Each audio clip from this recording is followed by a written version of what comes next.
శ్రీకృష్ణ పరబ్రహ్మణే నమః. శ్రీమద్భగవద్గీత ద్వితీయోధ్యాయః సాంఖ్యయోగः. సంజయ ఉవాచ తం తథా కృపయావిష్టం అశ్రుపూర్ణాకులేక్షణం విషీదంతమిదం వాక్యం ఉవాచ మధుసూదనః. సంజయుడు పలికెను, ఈ విధముగా కరుణాపూరిత హృదయుడైన అర్జునుని కనులలో అశ్రువులు నిండియుండెను. అవి అతని వ్యాకులపాటును శోకమును తెలుపుచుండెను. అట్టి అర్జునుతో శ్రీకృష్ణ భగవానుడు ఇట్లనెను. శ్రీ భగవానువాచ కుతస్త్వాకస్మలమిదం విషమే సముపస్థితం అనార్యజుష్టమస్వర్గ్యం అకీర్తికరమర్జున. శ్రీ భగవానుడు పలికెను, ఓ అర్జున, తగని సమయంలో ఈ మోహము నీకు ఎట్లు దాపురించినది? ఇది శ్రేష్ఠులచే ఆచరింపబడినదియు కాదు, స్వర్గమును ఇచ్చునదియు కాదు, కీర్తిని కలిగించునదియు కాదు. క్లైబ్యం మాస్మగమః పార్థ నైతత్వాయుపపద్యతే క్షుద్రం హృదయ దౌర్బల్యం త్యక్తోత్తిష్ట పరంతప. కావున ఓ అర్జున, పిరిగితనమునకు లోను కావద్దు, నీకిది ఉచితము కాదు. ఓ పరంతప, తుచ్చమైన ఈ హృదయ దౌర్బల్యమును వీడి యుద్ధమునకై నడుము బిగింపుము. అర్జునోవాచ కథం భీష్మమహం సంఖ్యే ద్రోణం చ మధుసూదన ఇషుభిః పరియోత్స్యామి పూజార్హవరిసూదన.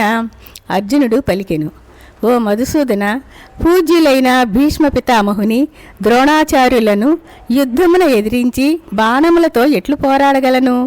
ఏలననా ఓ హరిసూదన, ఈ ఇరువురును నాకు పూజ్యులు.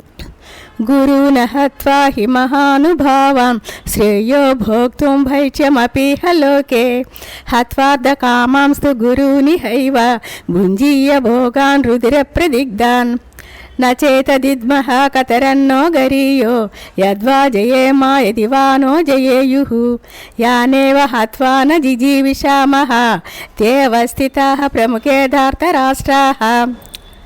ఈ యుద్ధము చేయట శ్రేష్టమా లేక చేయకుండట శ్రేష్టమా అనునది ఎరుగము.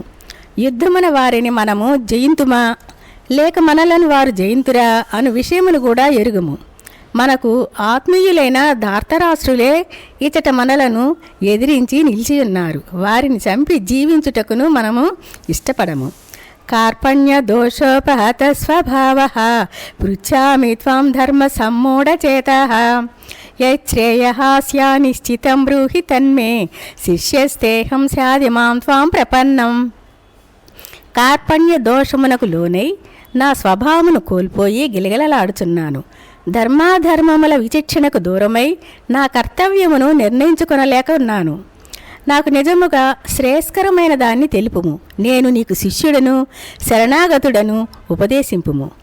నహి ప్రపశ్యామి మమాపనోద్యాద్ యచ్చోకముచ్చోషణమింద్రియాణం అవాప్య భూమా వసపత్నమృద్ధం రాజ్యం సురాణమపి చాధిపత్యం. ఈ శోకము నా ఇంద్రియములను దహించివేయుచున్నది. సిరి సంపదలతో కూడిన తిరుగులేని రాజ్యాధికారము లభించినను, కడకు సురాధిపత్యము ప్రాప్తించినను ఈ శోకదాహము చల్లారు ఉపాయము కాంచలేకున్నాను. సంజయ ఉవాచ ఏవముక్త్వా హృషీకేశం గుడాకేశ పరంతప నయోత్స్యాయితి గోవిందం ఉత్వా తూష్ణీం బభూవః. సంజయుడు పలికెను, ఓ రాజా, ఈ విధముగా పలికిన పిమ్మట అంతర్యామి అయిన శ్రీకృష్ణునితో గుడాకేశుడైన అర్జునుడు నేను యుద్ధము చేయను అని స్పష్టముగా నుడివి మౌనము వహించెను. తమువాచ హృషీకేశః ప్రహసన్నివ భారత సేనయోరుభయోర్మధ్యే విషీదంతమిదం వచః. ఓ ధృతరాష్ట్ర, ఉభయ సేనల మధ్య శోక సంతప్తుడైన అర్జున్ని చూచి శ్రీకృష్ణుడు మందహాసముతో ఇట్లు పలికెను.